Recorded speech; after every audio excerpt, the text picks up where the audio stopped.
ค่ายทหารห่างยังมีนี่ละเอาฮะที่นี่ยังใครว่าคอยนี่โอ้ยคลิปกระจอกมึงเบาเรื่องเศร้าให้เศร้าหน้าดีกว่าบ่ต้องเบาเรื่องการเมืองบัดมึงผูกเป็นการเมืองแท้ๆค่ายทหารยังฮะคิดตัวนั้นแหละพนักงานจะบ่มีฉีแดกรถจักรขี่จะบ่มีบ่คู่ขี่เฮ้ยขันเบาห้องนี่เอ้ยมึงกันเบาเรื่องลำให้น้ำไม้ดีกว่าหาเสากินคำมึงดูถูกกูหาเสากินคำมึงดูถูกทหารโหลดซ้ำดูถูกทหารโหลดตำรวจโหลด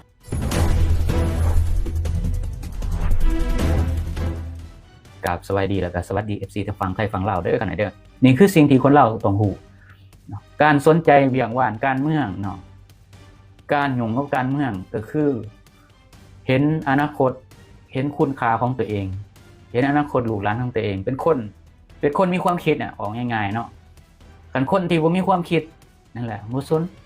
มันเรื่องของเฮาเป็นประชาชนธรรมดาเฮาเป็นไผไปเบิ่งประเทศที่เขาพัฒนาบ่เสือเขามีสิทธิ์ว่าผู้นำคนนี้ต้องเฮ็ดให้เขาปากท้องดี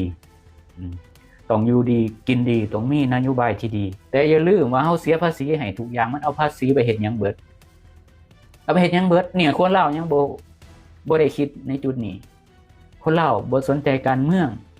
คนลาวบ่สนใจมันบ่แม่นเรื่องของเฮาแต่ว่าชีวิตปากท้องของตัวเองบ่แม่นการเมืองบ่แม่นการเมืองบ่ชีวิตปากท้องค่าครองชีพญาติพี่น้องเฮียนไปบ่ได้วันจุนี่บ่แม่นการเมืองบ่พี่น้องข่อยบ่สนใจการเมืองข่อยเป็นคนธรรมดาค่าครองชีพแพงบ่มีเวียกเฮ็ดงานทำนี่บ่แม่นการเมืองบ่พี่น้องทุกสิ่งทุกอย่างเฮาก็อยู่ในการเมืองนี่แหละคันเฮาบ่เว้าคันเฮาบ่วิจารณ์เฮาบ่ฮ้องขอเฮาบ่ช่วยกันกระตุ้นกดดันแล้วมันสิเปลี่ยนแปลงบ่ล่ะคนลาวนี่ยังบ่ทันได้สัมผัสเรื่องความเปลี่ยนแปลงเนี่ยถ้าเป็นคนก็เป็นคนบ่อาบน้ำบ่เคยตัดเล็บบ่เคยตัดผมนั่นแหละอย่างที่ข้าพเจ้าเคยเว้าน่ะเนาะธรรมศาสตร์ของสัจธรรมมนุษย์เนาะมันก็ต้องมีการเปลี่ยนแปลงมีการพัฒนาให้มันดีขึ้นแต่ว่าคนลาวเนี่ยสนใจอยากพัฒนาสนใจอยากเปลี่ยนแปลงบ่แม้แต่เล็บเฮานี่ก็ยังตัดเนี่ยผมนี่ก็ยังตัดเนี่ยทุกอย่างมันต้องการเปลี่ยนแปลงขี้ไข่เนี่ยออกมาเนี่ยมันพัดเซลล์ผิวเนี่ยนี่การเปลี่ยนแปลงทั้งนั้นพี่น้องคือสัจธรรมอันนี้คือความจริงหลักการบริหารบ้านเมืองคือกันเรียกว่าการเมืองคันมันอันใดบ่ดีเอาออกสิให้มันอยู่ค่ำอยู่จังซี่กินประเทศชาติอยู่จังซี่บ่เพิ่นว่าคนที่บ่สนใจการเมืองบ่สนใจเรียกบ้านเมืองเป็นคนคือมีชีวิตแบบบ่มีน่ะคือบ่มีจิตวิญญาณน่ะคือบ่มีความรู้สึกคือบ่มีความคิดเพื่อสิคิดเพื่อบ้านเพื่อเมืองเพื่อชาติบ้านเมืองอีหยังข่อยบ่สนใจข่อยบ่สนใจการเมืองแต่ว่าครูบอกว่าสิ่งที่พวกเจ้าอยู่ซุมื้อนี่การอยู่การกินการครองชีพทุกอย่างมันเกี่ยวพันกับการเมืองทั้งนั้นบ่ฮู้เลยบ่คนลาวบ่ฮู้เลยบ่บ่ฮู้ในจุดนี้เลยบ่โอ้มันก็เกินไปกันบ่ฮู้กันบ่เข้าใจเนาะเพราะฉะนั้นแล้วคนลาวยังบ่ทันได้สัมผัสเรื่องการเปลี่ยนแปลงคนลาวต้องมาศึกษาใหม่ต้องเรียนรู้ใหม่เนาะข้าพเจ้าเคยบอกแล้วเนาะคนลาวเนี่ยคันเว้าเรื่องการเมืองนี่คือคนกำลังหัดเขียนอ่านใหม่เลยจับมือเลยเนี่ยกอไก่ขอไข่ใหม่เนี่ยก็กำลังเริ่มพากันหัดเขียนใหม่นี่กระซอเนี่ยกอไก่ขอไข่ลักษณะจังซั่นแหละคนลาวเนี่ยก็ยอมบอกเรื่องของการเมืองมันบ่ฮู้สึกมันบ่ฮู้เมื่อโตเพราะว่าหยังทุกสิ่งทุกอย่างมันก็ยุ่งกับการเมืองชีวิตปากท้องลูกหลานอนาคตอยู่ไผอยู่มันไปยังบ่มีเวียกเฮ็ดงานทำบ่มีเวียกเฮ็ดงานทำก็ไปอยู่ไปเฮ็ดเวียกต่างประเทศบางคนก็ไปถูกโกงบางคนก็ถูกหลอกบางคนอยู่บ่ได้วัฒนธรรมบ่คือกันบางคนเฮ็ดเวียกบ่ทนเนาะหลายสิ่งหลายอย่างแหละคนลาวบางคนเพราะว่าอยู่บ้านเฮามันบ่ได้มีกฎเกณฑ์อิหยังไปอยู่ประเทศอื่นบ้านอื่นเนาะวัฒนธรรมต่างกันสิอยู่จังซี่บ่ตลอดคนที่มาเฮ็ดเวียกอยู่ประเทศไทยตั้งแต่รุ่นพ่อรุ่นแม่รุ่นน่ะสาวน่ะบ่าวแต่ทุกมื้อนี้ก็ยังมาคือเก่า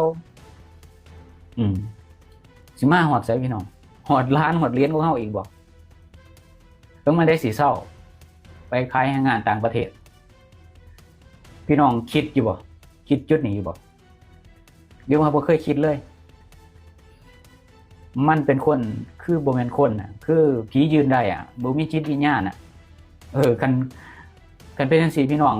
แอ ดมินเว้าซื่อๆเลยจักสิเกิดมาเฮ็ดหยังเนาะเกิดบ่มีเป้าหมายเกิดบ่ได้คิดหยังเพื่อคนอื่นบ่ซอยกันบ่มีน้ำใจบอกง่ายๆมันบ่มีน้ำใจต่อชาติบ้านเมือง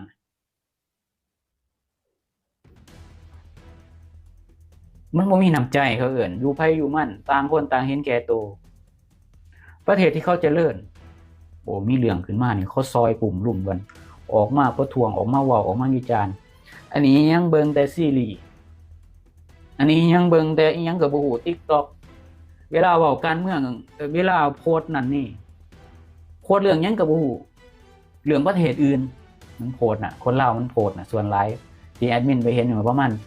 8-90% ไปโพสต์เรื่องอื่นบุญโอ้เรื่องสหรัฐบางคนเนาะเพจใหญ่ๆในลาวนะสหรัฐแนวนั้นแนวนี้มันฮู้เบิดแต่ว่าฮู้ตัวเองบ่ฮู้บ้านเมืองตัวเองบ่ฮู้จักอีหยังเกิดขึ้นในบ้านบ่ฮู้บ่เคยโพสต์แต่ว่าเรื่องอื่นนี่มันฮู้เบิดฮอดดาวอังคารมันก็ฮู้มันก็เว้ามันก็โพสต์ไปเบิดแต่บ่เบิ่งเจ้าของเคิ้นว่าฮู้เบิดฮู้ทุกสิ่งทุกอย่างแต่บ่ฮู้ตัวเอง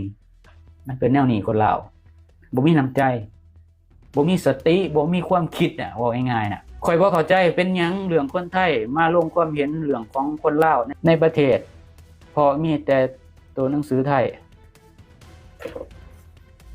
เดี๋ยวสิตอบเรื่องมนุษยธรรมอย่างเดียวเรื่องมีน้ำใจอย่างเดียวขนาดเขาเป็นคนไทยเนี่ยเขาก็ยังมีน้ำใจเขาอยากให้ลาวเปลี่ยนแปลงแต่คนลาวแท้ๆยังบ่สนใจการเมืองคนลาวยังบ่ทันได้สมองถึงขันเขาว่าง่ายๆเนาะบ่แม่นว่าดูถูกนี่แหละเข้าใจยังบัดนี้คนลาวบ่มีน้ำใจเรื่องการเมืองบ่กล้าคอมเมนต์มีแต่ภาษาไทยมีแต่หนังสือไทยโอ้เขามาให้กำลังใจมาวิจารณ์รัฐบาลลาวเฮ็ดกับประเทศแนวนั้นแนวนี้บางคนบ่เข้าใจหาว่าเขาเผือกเรื่องมนุษยธรรมเนี่ยมันบ่แม่นการเผือกต้องเข้าใจแนวนั้นคนลาวต้องเข้าใจในจุดนี้เรื่องมนุษยธรรมคือยังไงคนหรือมนุษย์ด้วยกันนี่พอในสิ่งที่ดีโอเคบ่เข้าใจยังบัดนี้เขาเว้านี่เขาเห็นความบ่ดีของรัฐบาลเฮ็ดกับประชาชนของเจ้าของเขามาเว้าคือเรื่องมนุษยธรรมบางคนโอ้เสือกเผือกบางคนโอ้เรื่องการเมืองในลาวคนไทยบ่เกี่ยวเรื่องที่บ่ควรเกี่ยวคือเรื่องการเลือกตั้งประเทศอื่นนี่เขามาวุ่นวายบ่ได้บ่ว่าประเทศใดกันเบิดอันนี้คือเอิ้นว่าเผือกคือเอิ้นว่าไปยุ่งเรื่องภายใน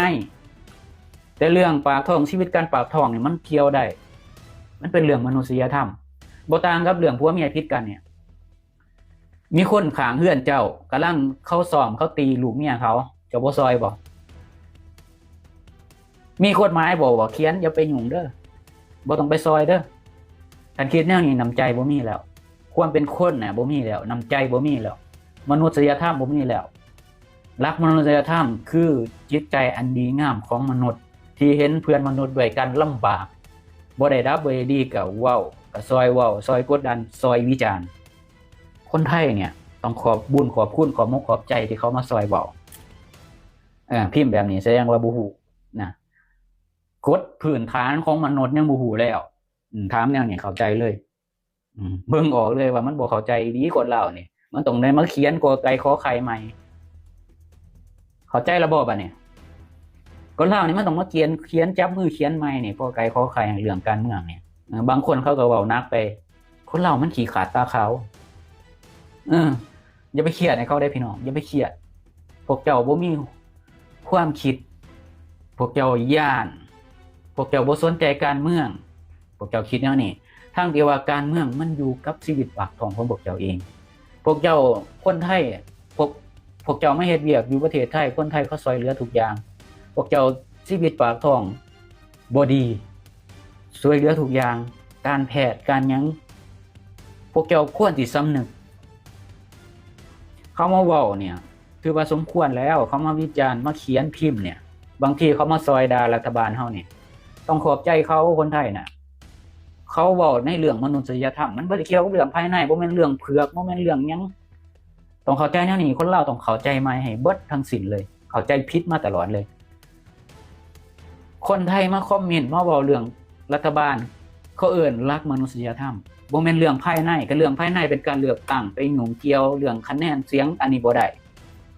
เนี่ยอันเนี้ยบ่ได้อันนี้เคิ้นเผือกแล้ว แต่ว่าเรื่องของรัฐบาลลาวเนี่ยเรื่องเฮ็ดกับประชาชนจังใดนี่คนไทยแบบเดียวกับคนข้างเฮือนเฮาตบตีลูกเมียเฮาสามารถซอยได้เฮาสามารถแจ้งความแจ้งตำรวจให้มาจับได้แบบเดียวกันรัฐบาลจะเฮ็ดกับเจ้าแนวใดข้างบ้านเขาซอยได้เบิดเขาเว้าเขาวิจารณ์ได้เบิดเคิ้นว่ารักมนุษยธรรมโอเคเข้าใจพื้นฐานยังคนลาวยังบ่ฮู้เลยต้องมาศึกษาใหม่ต้องมาเขียนจับมือเขียนใหม่